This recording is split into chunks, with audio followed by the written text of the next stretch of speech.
अस्सलामुअलैकुम। उम्मीद है आप सब लोग खैरियत से होंगे। आज मैं रिव्यू करने जा रहा हूँ सुल्तान सलाउद्दीन यूबी एपिसोड 12 का, जहाँ बात होगी इस्मत अतून की ब्रेवरी की, हजरत यूसुफ अलैहिस्सलाम और हजरत उमर रज़ी अल्लाह तआला अन्हु की कि कैसे सलाउद्दीन की स्टोरी उनके साथ कनेक्ट होती है और भी बहुत कुछ। तो इसलिए वीडियो का एंड तक जरूर देखना ताकि आप मिस ना कर दो वो इंपॉर्टेंट बातें जो आज की वीडियो में होने वाली हैं। और जो भी चैनल पर न्यू है तो सब्सक्राइब कर लेना और वीडियो को लाइक भी जरूर कर देना। तो चलो शुरू करते हैं। रिव्यू शुरू करने से पहले फिक्टरों को तो देखो जरा। छोटी अक्ल इतनी खुशी से इंशाल्लाह ताला कह रही थी जब मैंने अपना नंबर बताया पिछले रिव्यू में। लगता है फिक्टरों को वलीमा खाने का बहुत शौक है। भूखी। अब एपिसोड का स्टार्ट होता है जहाँ नसरुद्दीन का ऑमलेट सुल्तान नूरुद्दीन के महल भेज दिया जाता है ताकि जाके पार्टी वार्टी करते हैं। ऐसा ऑमलेट रोज रोज खाने को तो नहीं मिलता ना। लेकिन फिर खबर आई कि सलाउद्दीन की डेथ हो गई है और सारा प्लान फेल। सुल्तान नूरुद्दीन ने पार्टी कैंसिल कर दी। खैर सलाउद्दीन की तो फेक डेथ हुई थी, वो तो बच गए, लेकिन मेरी पूकी सूर्या को उठा के ले गए क्योंकि अगले ही सीन में दिखाया जाता है कि सूर्या को ग्रोगर और गैब्रियल पकड़कर ले जा रहे होते हैं। लेकिन फिर यहाँ स्टार्ट होता है स्लैप चैलेंज ग्रोगर और सूर्या के दरमियान। सूर्या ने ग्रोगर का तो मुंह ही घुमा दिया। गैब्रियल ये सब देखकर हंसी कंट्रोल कर रहा होगा बिल्कुल मेरी तरह।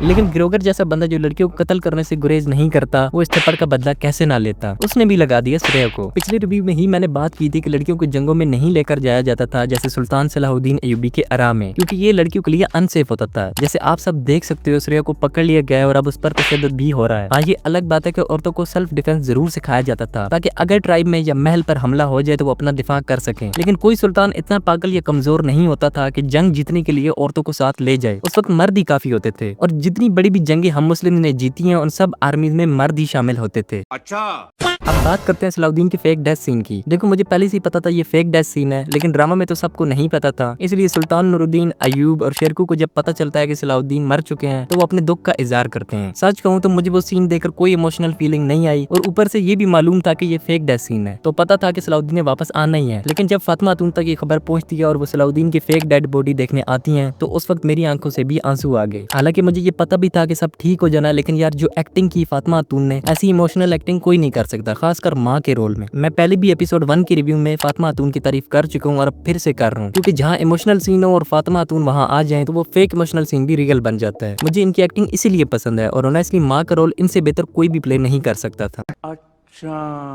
फिर एक सीन में सलाउद्दीन की सिपाही ने खुद से फैसले लेना शुरू कर दिए और करतगन के कबीले उसे मारने चले गए। अगर तुम लोग सलाउद्दीन से इतनी ही लॉयल हो तो पहले सलाउद्दीन का जनाजा तो पढ़ लो, जैसे सुल्तान नूरुद्दीन जंगी ने पढ़ा, मतलब सिचुएशन के हिसाब से। मुझे पता है कि सलाउद्दीन मरे नहीं है, फिर कुछ लोग कमेंट्स में लिखना शुरू कर देते हैं सलाउद्दीन मरे नहीं थे तो जनाजा क्यों, तुम ड्रामा की गलतियां क्यों निकाल रहे हो।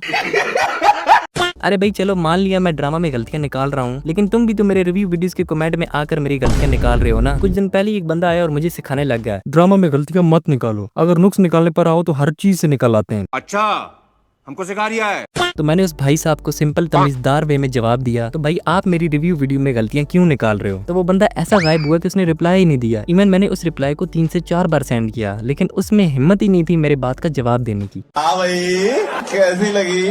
खैर टॉपिक पे वापस आते हैं। अब जो काम करने वाला था वो सलाउद्दीन के सिपाहियों ने करना नहीं था। आप सबको पता है जनाजा पढ़ने का बहुत सवाब है। पहले इन्हें नूरुद्दीन के साथ मिलकर जनाजा पढ़ना चाहिए था, उसके बाद जंग भी हो जाती। कौन सा गैब्रियल और करतगन भागे जा रहे थे। और दूसरी बात, अगर सलाउद्दीन मर गए थे तो सुल्तान नूरुद्दीन का हुक्म मानना चाहिए था और उनके अंडर काम करना चाहिए था। लेकिन इस ड्रामा में तो जिसका जो दिल करता है वो करता है और जहाँ दिल करता है वहाँ चला जाता है।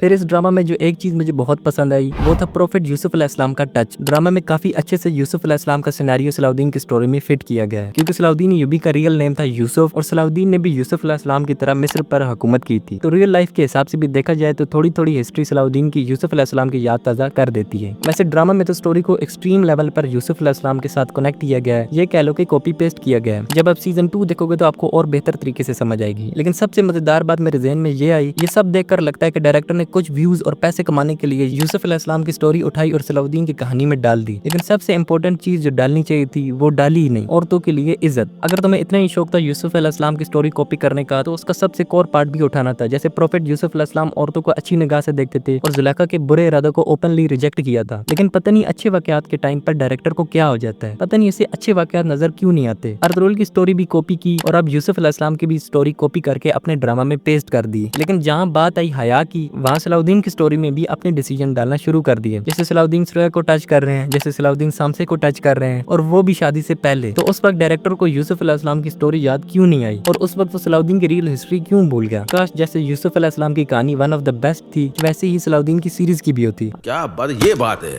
अब आप लोगों को नहीं पता कि मुझे बहुत गुस्सा है, बस मैं खुद को कंट्रोल कर रहा हूँ, क्योंकि इस्लाम भी यही कहता है कि सब्र करो और कंट्रोल वे में बात करो। अभी मैं गाली नहीं दे सकता, फैमिली देखती है। फिर यार इस्मत अतुन ने तो दिल ही जीत लिया। इस सीन में इस्मत अतुन ने मेरी बात को सीरियस ही ले लिया। वैसे इस्मत अतुन की एक कमाल बात है, अपने कबीले में किसी को हाथ नहीं लगाने देती और ना खुद लगाती।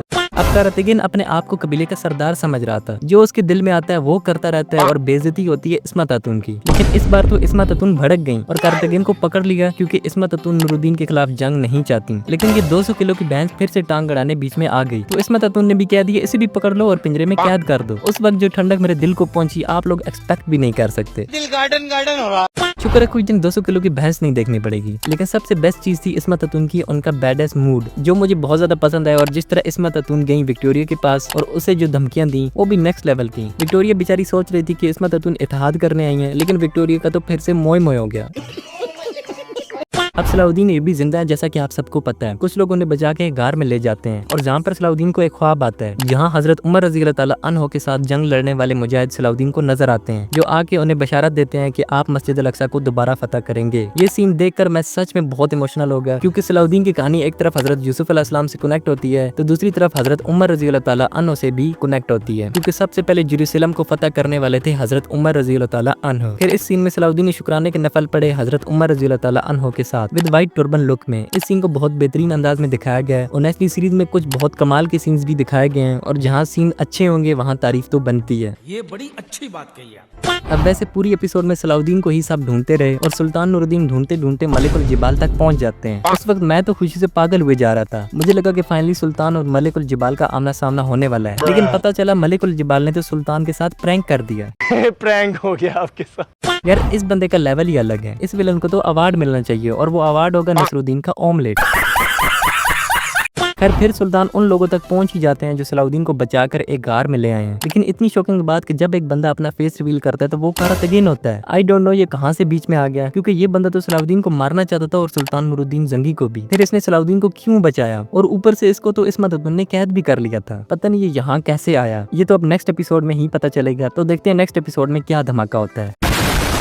खैर यही था आज का रिव्यू। उम्मीद है आप सबको पसंद आया होगा। मिलते हैं किसी नेक्स्ट वीडियो के अंदर। अल्लाह हाफिज।